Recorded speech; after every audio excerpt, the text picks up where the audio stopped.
Hello, world! I'm Chris Pirillo, and you've tuned into a live edition of an unboxing. Sometimes I do this on Periscope, sometimes I do it on Facebook Mentions, because I can stream live on Facebook. I don't know if you caught that. It's not just a futuristic technology, though today is Back to the Future Day. After today, Back to the Future 2 will be in the past. Kind of like you, if you are not watching live. You're watching the past. It's easy to do that. The future, not so easy. So today, if you have not been following me in social, on Twitter, Instagram, Facebook, all the platforms, I talked about iOS 9.1. It's the latest version of the operating system, the platform that Apple creates for its mobile experiences, and was a little disappointed. Not because of the new emoji, I love that.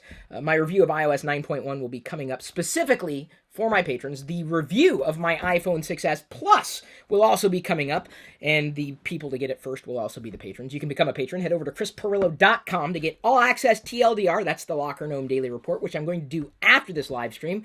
Are you staying with me? I hope so. It's kind of been a hectic day because even though I have been using the iPhone 6s Plus, which I unboxed a month ago or so, in the past at some point, today I got the iPhone 6s.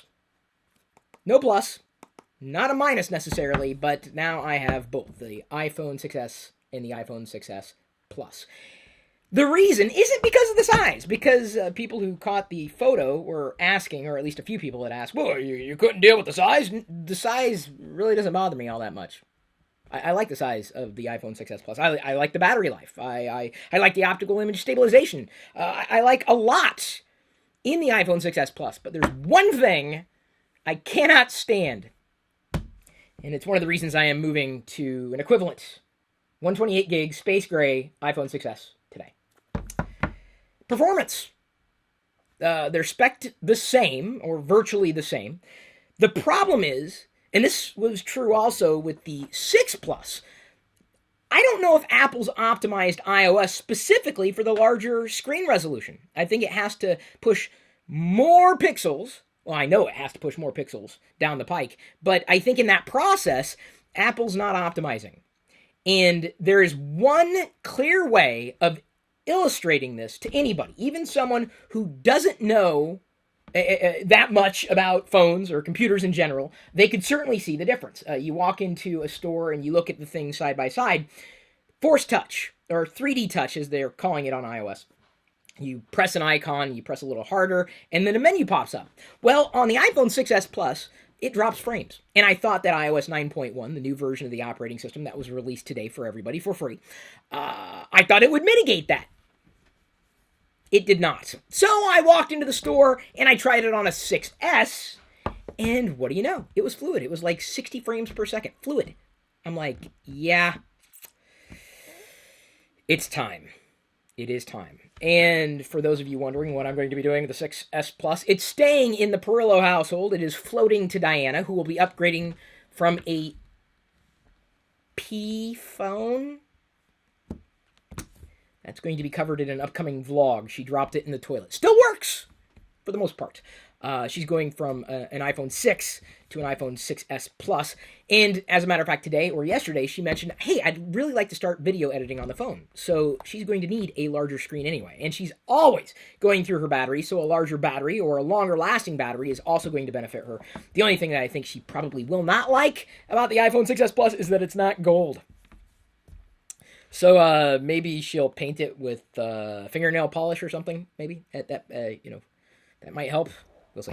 So there. Now I've set the stage. I've explained what's going on, what's happening. Thank you for tuning in live. I am looking at the chat. If you have any questions, feel free to ask them. Hello, McFly. How's the trip to the future? I'll let you know in the sequel. There's always going to be a sequel. So here I go. I'm going to slice into the box, and with any luck, this will be over soon. And I will be happy to move on with life and answering more tech questions in TLDR as we do every weekday. I don't know if you knew that. I talk tech for about an hour every weekday. You can get the podcast. You can subscribe to that for free. It's easy to do. Head over to lockergnome.com for more information. For the patrons, though, they can head over to chrispirillo.com. Ow, ow, ow, ow, ow, ow, ow, ow, ow. Ow, ow, ow, ow, ow, ow. Okay. Now, I was trying to slice through it with my lack of thumbnail there. That was... Here's the video thumbnail. Ah, right there. That nice little video. Okay, that wasn't funny. Very rarely am I funny. You know, if you find me at a funny moment, you're lucky. So the box is a lot like the iPhone 6s Plus box. It's embossed, and the home button, the Touch ID button right there, is depressed a bit. It is depressed, so we better cheer it up by opening the box. No box fart. Nothing in the top. And for anybody who says I am exceedingly white, I'm not as white as an iPhone box. Just so you know, okay? Just gonna go ahead and tell you there, right now. There it is, the iPhone 6s, as opposed to the iPhone 6s Plus. It's really easy to tell the difference. One is the bigger one, really, and the other one is the smaller one, really. It's kind of the big difference between the two. So let me go ahead and hold them up side by side, or one on top of the other, not just side by side, and show you the iPhone 6s in the front and the 6s Plus in the back. It's bigger. I'm going to miss that. I really am going to miss that a lot. But am not going to be missing the dropped frames. And other people are already commenting and saying that they're seeing the same issues, not just here in the video as it's streaming live. Bruce Lee 617 says that his 6S 128 gig is also dropping frames with 9.1. It was dropping frames with 9.0 as well. The reason I call it a side grade, moving from a larger iPhone to a smaller one, isn't necessarily in the side or size. The side, well, side grade. It's the general performance. I really like a fluid experience. When I use the phone, I want it to respond. And I want it to be instant, and I want it to be clean and smooth.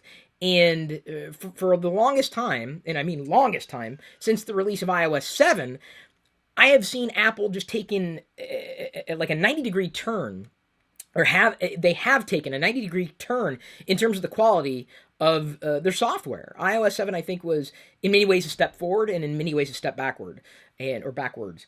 I wish I could go back to that point in the past and correct myself. I'd blame autocorrect, but I have a built-in autocorrect and a built-in spell checker. So I'm going to go ahead and... Well, that's it. That's the unboxing. Okay, okay, more? Fine. There's that little plastic bit. You pop it out, and look at that. It's like you pretend like you're on an iPhone. Look at that. Yeah. iPad 8.1 works perfect, says Ryan Yodi. Good for you. Some people can't see the problems that I see. They were blessed with the ability not to see the difference between 30 frames per second or 60 frames per second. Some people, I'm not saying that Ryan is one of those people. It's just some people will say, there's not a problem. But there is. So there we have the instructions pointing out everything that you can do with the phone, or as it appears, minus software. It is the whole phone thing. Stickers. Phone. We also have the earbuds. We also have the AC adapter and the lightning cable. So Mark Palusiak asks, where are you seeing dropped frames? 3D Touch. That is the clearest example. As I pointed out earlier, it is a huge difference between the two. That's just one area. Also in swiping, also in loading, also in transitioning, in animations, there are random spots where you get jitteriness. And that is an issue. For me, it's an issue. For some others, fine. But, here's the thing. For anybody who might try to impose their own religion on you, I care about you as a person. I genuinely do. But this really isn't about you as much as it's about me. And I realize it sounds weird for me to say this in a video that I'm doing here in my channel. This is something that I want. This is something that I'm going to be using. This is my choice. I don't get upset because you decide to have something different for dinner because it's your mouth, it's your stomach, it's your dinner, it's your choice. This is my choice. And I've also detailed why this is my choice at points in the past, and we'll likely be talking about that at points in the future. I know a great many people don't really watch the vlogs, and you should. You're missing out on a lot of geekiness. A lot.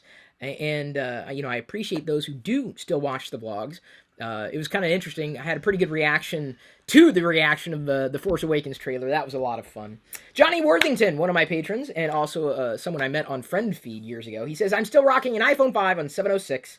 It's my solid, or solid for my day-to-day. I'll pull the trigger when the iPhone 7. Well, we'll see. We'll see. Blake Smith asks, and Movie Geek says, they're both talking about the cap. See, this, I knew this was going to steal the show. I knew it. But there's another Easter egg in this video. They're asking where I got the hat. I'll put a link for you in the video description. I think it's at go.tagjag.com/hat. I want to say, or go.tagjag.com/something else. I'll link it to where you can get the hat in the video description. It's the best. It is absolutely the best. So thank you so much for paying attention. Thank you for being here with me and, really being a good person. I like surrounding myself with good people. Whether or not you can be a patron, whether or not you tune into my tech stuff on a regular basis, usually published just for the patrons, about an hour or so every weekday, I do appreciate you. I really genuinely do. And sometimes, well, you may not hear me say it every day, but I do say it every day, and I really genuinely mean it. I think one of the reasons why it is something that I want to continue to do is because of the amazing people that are here with me. Honestly, this is why I like continuing to do the things that I do. Y'all are amazing. Y'all, even those who aren't really necessarily those who deserve an internet connection, and believe you me, there are people out there who don't. I'm not talking about them, I'm talking about you. I love you. I appreciate you. But at this point, I'm going to leave you to your own devices.